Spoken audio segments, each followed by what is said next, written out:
everybody.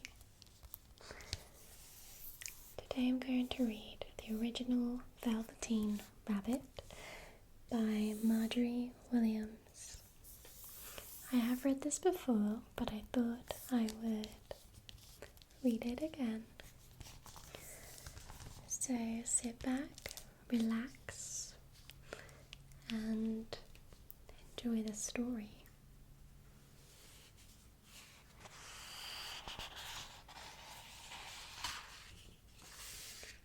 The Velveteen Rabbit, or How Toys Become Real.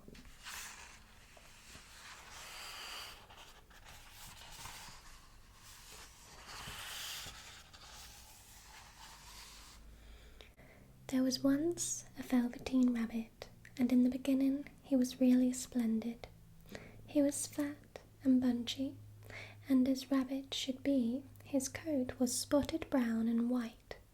He had real thread whiskers, and his ears were lined with pink sateen. On Christmas morning, when he sat wedged in the top of the boy's stocking, with a sprig of holly between his paws, the effect was charming. There were other things in the stocking, nuts and oranges, and a toy engine, and chocolate, almonds, and a clockwork mouse. But the rabbit was quite the best of all. For at least 2 hours the boy loved him, and then aunts and uncles came to dinner, and there was a great rustling of tissue paper and unwrapping of parcels, and in the excitement of looking at all the new presents, the Velveteen Rabbit was forgotten. For a long time he lived in the toy cupboard or on the nursery floor, and no one thought very much about him. He was naturally shy, and being only made of velveteen, some of the more expensive toys quite snubbed him. The mechanical toys were very superior and looked down upon everyone else. They were full of modern ideas and pretended they were real. The model boat, who he lived through 2 seasons and lost most of his paint, caught the tone from them and never missed an opportunity of referring to his rigid and technical terms. That's the illustration on Christmas morning. The rabbit could not claim to be a model of anything, for he didn't know that real rabbits existed. He thought they were all stuffed with sawdust like himself, and he understood that sawdust was quite out of date and should never be mentioned in modern circles. Even Timothy, the jointed wooden lion who was made by the disabled soldiers and should have had broader views, put on airs and pretended he was connected with government. Between them all, the poor little rabbit was made to feel himself very insignificant and commonplace, and the only person who was kind to him at all was the Skin Horse. The Skin Horse had lived longer in the nursery than any of the others. He was so old that his brown coat was bald in patches and showed the seams underneath, and most of the hairs in his tail had been pulled out to string bead necklaces. He was wise, for he had seen a long succession of mechanical toys arrive to boast and swagger, and by break their mainsprings and pass away, and he knew that they were only toys and would never turn into anything else.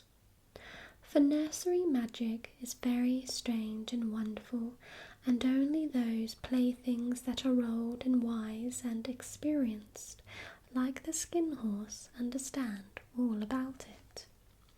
"What is real?" asked the rabbit one day, when they were lying side by side near the nursery fender, before Nana came to tidy the room. "Does it mean having things that buzz inside you and a stick-out handle?" "Real isn't how you are made," said the Skin Horse. "It's a thing that happens to you."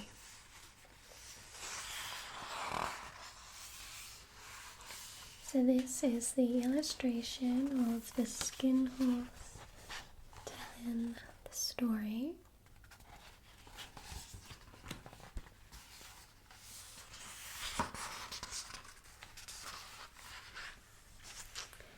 When a child loves you for a long, long time, not just to play with, but really loves you, then you become real.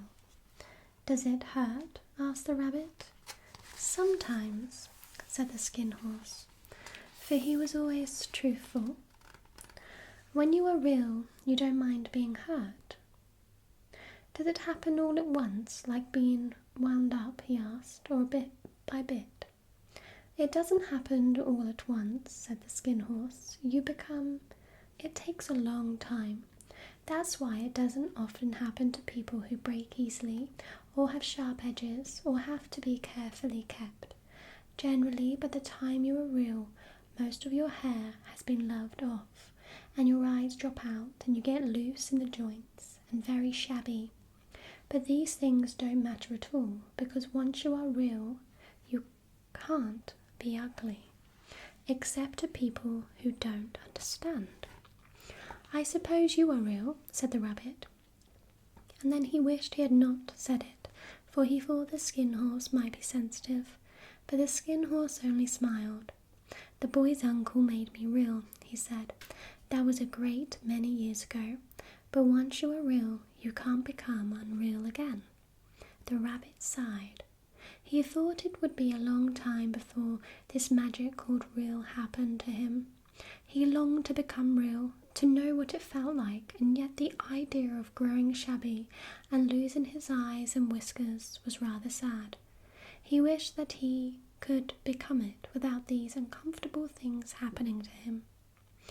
There was a person called Nana who ruled the nursery. Sometimes she took no notice of the playthings lying about, and sometimes for no reason whatsoever she went swooping about like a great wind and hustled them away in cupboards. She called this tidying up, and the playthings all hated it, especially the tin ones. The rabbit didn't mind it so much, for wherever he was thrown he came down soft. One evening when the boy was going to bed, he couldn't find the china dog that always slept with him. Nana was in a hurry, and it was too much trouble to hunt for china dogs at bedtime, so she simply looked about her, and seeing that the toy cupboard door stood open, she made a swoop. Here, she said, take your old bunny. He'll do to sleep with you. And she dragged the rabbit out by one ear and put him into the boy's arms. That night, and for many nights after, the Velveteen Rabbit slept in the boy's bed. At first he found it rather uncomfortable, for the boy hugged him very tight, and sometimes he rolled over on him, and sometimes he pushed him so far under the pillow that the rabbit could scarcely breathe. And he missed, too, those long moonlit hours in the nursery when all the house was silent, and his talks with the skin horse. But very soon he grew to like it, for the boy used to talk to him and made nice tunnels for him under the bed clothes, and that he said were like the burrows the real rabbits lived in. And they had splendid games together in whispers when Nana had gone away to her supper and left the night light burning on the mantelpiece. And when the boy dropped to sleep, the rabbit would snuggle down close under his little warm chin and dream, with the boy's hands clasped close around him all night long. And so time went on, and the little rabbit was very happy, so happy that he never noticed how his beautiful velveteen fur was getting shabbier and shabbier, and his tail came unsewn, and all the pink rubbed off his nose where the boy had kissed him.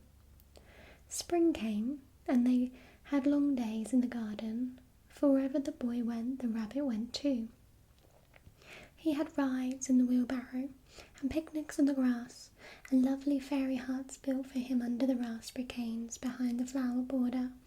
And once, when the boy was called away suddenly to go out to tea, The rabbit was left out on the lawn until long after dusk, and Nana had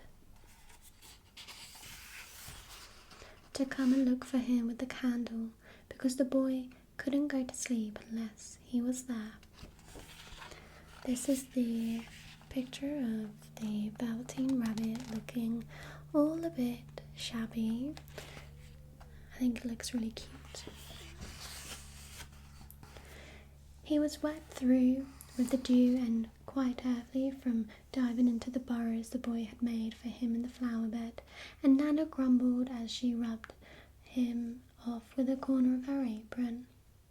"You must have your old bunny," she said. "Fancy all that fuss for a toy." The boy sat up in bed and stretched out his hands. "Give me my bunny," he said. "You mustn't say that.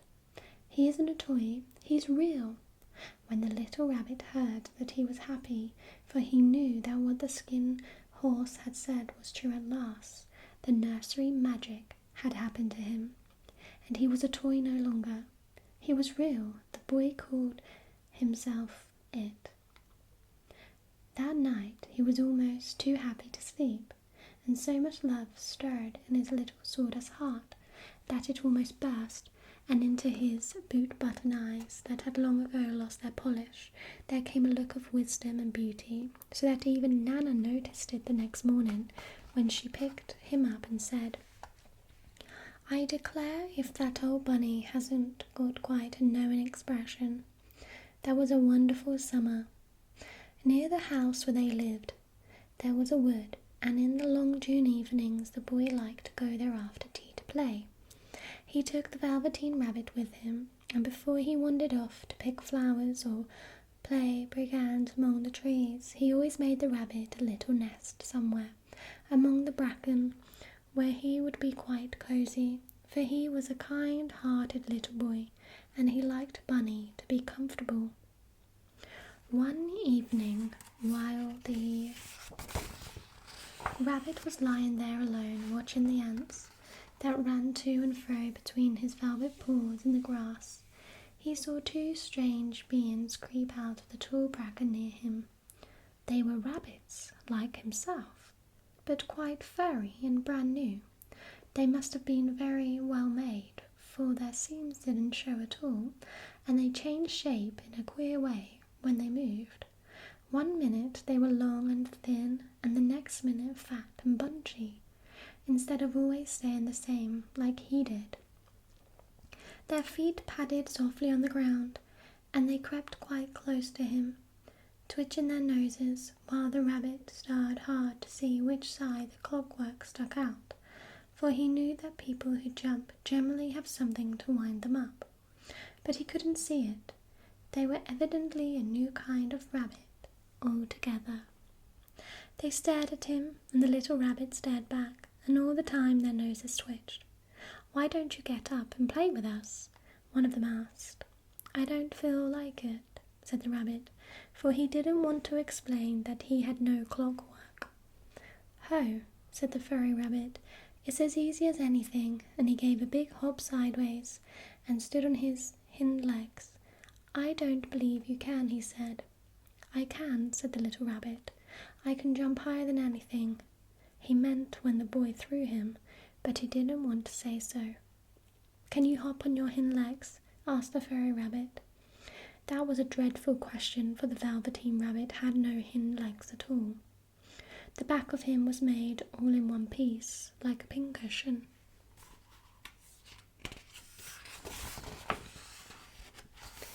So this is the Velveteen Rabbit up here, and these are the two rabbits that are talking to him.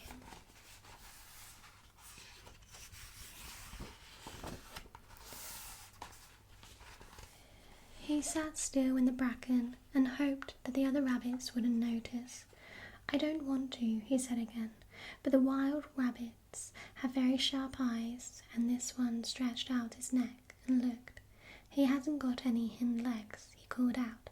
"Fancy a rabbit without any hind legs." And he began to laugh. "I have," cried the little rabbit. "I have got hind legs. I am sitting on them." "Then stretch them out and show me, like this," said the wild rabbit. and he began to whirl round and dance till the little rabbit got quite dizzy. "I don't like dancing," he said. "I'd rather sit still." But all the while he was longing to dance, for a funny, new, tickly feeling ran through him, and he felt he would give anything in the world to be able to jump about like these rabbits did. The strange rabbit stopped dancing and came quite close. He came so close this time that his long whiskers brushed the Velveteen Rabbit's ear, and then he wrinkled his nose suddenly and flattened his ears and jumped backwards. "He doesn't smell right," he exclaimed. "He isn't a rabbit at all. He isn't real." "I am real," said the little rabbit. "I am real. The boy said so," and he nearly began to cry. Just then there was a sound of footsteps, and the boy ran past near them, and with a stamp of feet and a flash of white tails, the two strange rabbits disappeared. "Come back and play with me," called the little rabbit. "Oh, do come back. I know I am real."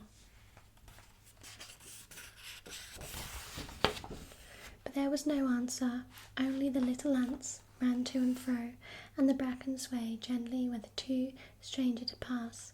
The Velveteen Rabbit was all alone. "Oh dear," he thought, "why did they run away like that?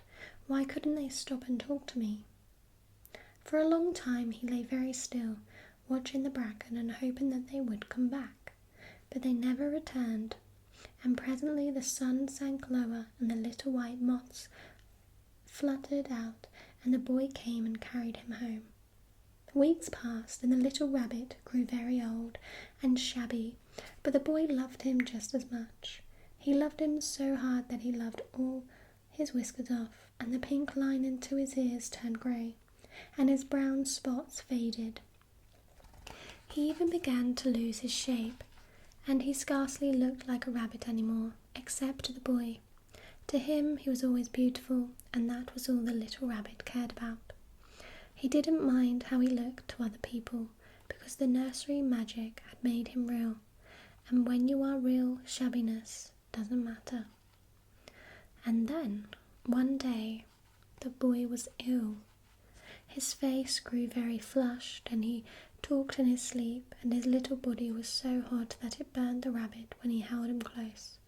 Strange people came and went in the nursery, and a light burned all night, and through it all the Velveteen Rabbit lay there, hidden from sight under the bedclothes, and he never stirred, for he was afraid that if they found him someone might take him away, and he knew that the boy needed him. It was a long weary time, for the boy was too ill to play, and the little rabbit found it rather dull with nothing to do all day long. But he snuggled down patiently and looked forward to the time when the boy should be well again, and they would go out in the garden amongst the flowers and the butterflies, and play splendid games in the raspberry thicket like they used to. All sorts of delightful things he planned, and while the boy lay half asleep he crept up close to the pillow and whispered them in his ear. And presently the fever turned and the boy got better.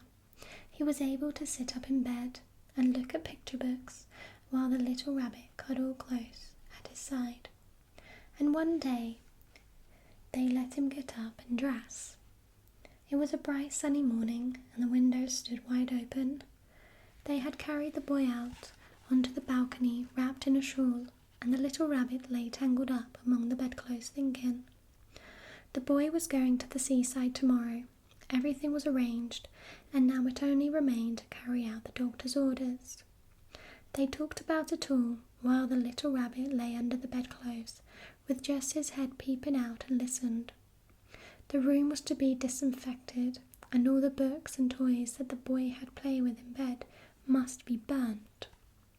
"Ha," thought the little rabbit, "tomorrow we shall go to the seaside," for the boy had often talked of the seaside, and he wanted very much to see the big waves coming in, and the tiny crabs, and the sand castles. Just then Nana caught sight of him. "How about this old bunny?" she asked. "That," said the doctor. "Why, it's a mass of scarlet fever germs. Burn it at once. Get him a new one. He mustn't have that any more. And so the little rabbit was put into a sack with the old picture books and a lot of rubbish and carried out to the end of the garden behind the fowl house. That was a fine place to make a bonfire. Only the gardener was too busy just then to attend to it. He had the potatoes to dig and the green peas to gather, but next morning he promised to come quite early and burn the whole lot. That night the boy slept in a different bedroom, and he had a new bunny to sleep with him. It was a splendid bunny, all white plush with real glass eyes, but the boy was too excited to care very much about it. So this is the Velveteen Rabbit, looking very, very sad because he's going to be removed. For tomorrow, he was going to the seaside, and that in itself was such a wonderful thing that he could think of nothing else. And while the boy was asleep, dreaming of the seaside, the little rabbit lay among the old picture books in the corner behind the fowl house, and he felt very lonely.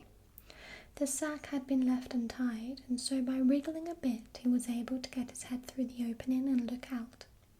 He was shivering a little, for he had always been used to sleeping in a proper bed, and by this time his coat had worn so thin and threadbare from hugging that it was no longer any protection to him. Nearby he could see the thicket of raspberry cranes, growing tall and close like a tropical jungle, in whose shadow he had played with the boy on bygone mornings. He thought of those long sunlit hours in the garden, how happy they were, and a great sadness came over him. He seemed to see them all pass before him, each more beautiful than the other. The fairy huts in the flower bed, the quiet evenings in the wood, when he lay in the bracken and the little ants ran over his paws. The wonderful day when he first knew that he was real. He thought of the skin horse, so wise and gentle, and all that he had told him. Of what use was it to be loved and lose one's beauty and become real if it all ended like this? And a real tear trickled down his little shabby velvet nose and fell to the ground. And then a strange thing happened, for where the tear had fallen, a flower grew out of the ground, a mysterious flower, not like all any that grew in the garden. It had slender green leaves, the colour of emeralds, and in the centre of the leaves a blossom like a golden cup. It was so beautiful that the little rabbit forgot to cry, and just lay there watching it, and presently the blossom opened, and out of it there stepped a fairy. She was quite the loveliest fairies in the whole world. Her dress was of pearl and dewdrops, and there were flowers round her neck and in her hair, and her face was like the most perfect flower of all. And she came close to the little rabbit, and gathered him up in her arms, and kissed him on his velveteen nose that was all damp from crying. "Little rabbit," she said, "don't you know who I am?" The rabbit looked up at her, and it seemed to him that he had seen her face before, but he couldn't think where. "I am the nursery magic fairy," she said.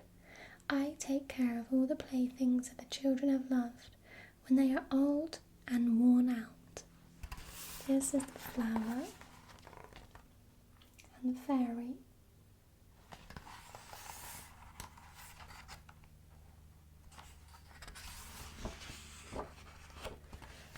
And the children don't need them anymore. Then I come and take them away with me and turn them into real. "Wasn't I real before?" asked the little rabbit. "You were real to the boy," the fairy said, "because he loved you. Now you shall be real to everyone." And she held the little rabbit close in her arms and flew with him into the wood. It was light now, for the moon had risen. All the forest was beautiful, and the furrows of the bracken shone like frosted silver. In the open glade between the tree trunks the wild rabbits danced with their shadows on the velvet grass, but when they saw the fairy they all stopped dancing and stood round in a ring to stare at her. "I've brought you a new playfellow," The fairy said, "You must be very kind to him and teach him all he needs to know in Rabbit Land, for he is going to live with you forever and ever." And she kissed the little rabbit again and put him down on the grass. "Run and play, little rabbit," she said. But the little rabbit sat quite still for a moment and never moved. For when he saw all the wild rabbits dancing around him, he suddenly remembered about his hind legs, and he didn't want them to see that he was made all in one piece. He did not know that when the fairy kissed him that last time she had changed him altogether. And he might have sat there a long time, too shy to move, if just then something hadn't tickled his nose, and before he thought what he was doing, he lifted his hind toes to scratch it, and he found that he actually had hind legs.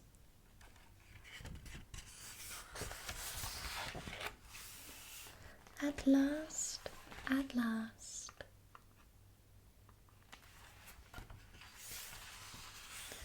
Instead of dingy velveteen, he had brown fur, soft and shiny. His ears twitched by themselves, and his whiskers were so long that they brushed the grass.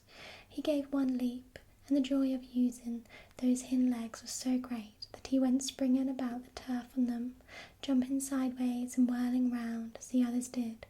And he grew so excited that when at last he did stop to look for the fairy, she had gone. He was a real rabbit at last, at home with the other rabbits. Autumn passed in winter, and in the spring, when the days grew warm and sunny, the boy went out to play in the wood behind the house. And while he was playing, 2 rabbits crept out from the bracken and peeped at him. One of them was brown all over, but the other had strange markings under his fur, as though long ago he had been spotted, and the spots still showed through. And about his little soft nose and his round black eyes there was something familiar, so that the boy thought to himself, "Why, he looks just like my old bunny that was lost when I had scarlet fever." But he never knew that it really was his own bunny, come back to look at the child who had first helped him to be real. The end.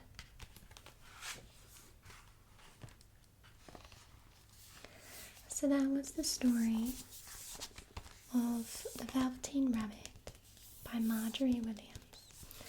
It is such a lovely book and story, a classic. I hope you enjoyed. Take care.